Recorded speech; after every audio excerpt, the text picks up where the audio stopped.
binoculars was easy. With my 12-inch Dob, I failed. It depends on the eyepiece you are using also. 40 millimeters. That's too much. 40 millimeters for Uranus, it's too much. The eyepiece I use to watch, and it's precious. To watch Uranus, I will show you. Is this one. How I love it. To watch that planet. This one. 9 millimeters from Explore Scientific. As it has a 100 degrees ultra wide angle, it's easier to find the planet and those tiny planets. What? You need to zoom. You need to zoom. If I use, for instance, if I use this one with a 12-inch, I'm talking about the 12-inch that you talk already. If I use this one, this is a 3.5 millimeters from APM.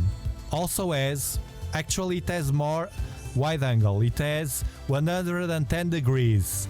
But with this one, I can't find it because it's too magnified. But with this one, the 9 millimeters, I can because it has 100 degrees. If you use a Plossl 9 millimeters, I doubt it. You see the trick? No, I don't use a finder scope.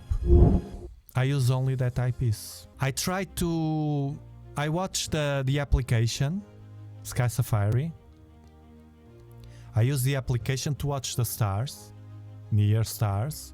Then I use the tail rad to point to the zone. And then I go deep with that eyepiece. The finder scope for me, it doesn't help. I know more or less by the tail rad. And then I go with the eyepiece, I insert the 9 millimeters. And I do like this.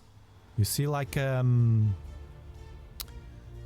Z, and then go up and down. But always I do an imaginary. I'm good on this. Do like this.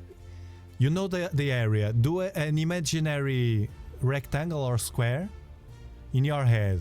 You train this. You get used. I do like this. An imaginary rectangle that I'm almost sure that the planet will be there. Uranus. And Neptune, it's the same thing. And then that square, I go all the square, not getting out of that imaginary square. And I start picking patterns of stars as reference for the area. And then I compare again with the application. And then I go again. I avoid the application because of the dark vision, but to find it's okay. And then I start recognizing patterns, and I shrink that area, that imaginary area. And when I shrink that area to a smaller area of the sky, what I do is with the 9 millimeters, and that's why the magnification is very important here, because that I know that 9 millimeters will give me the difference between the planet and the star.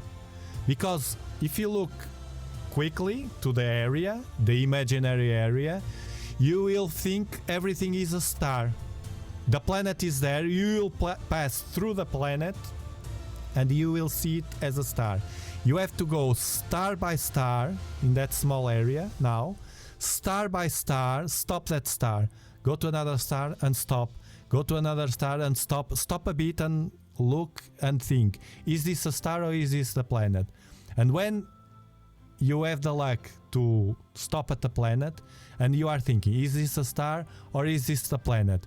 The planet will start to, I don't know why, it will start to get the shape, and your eyes will get recognizing some difference, and you fix your vision on that planet, and you will start to watch a perfect circle and a color. That's how I do it.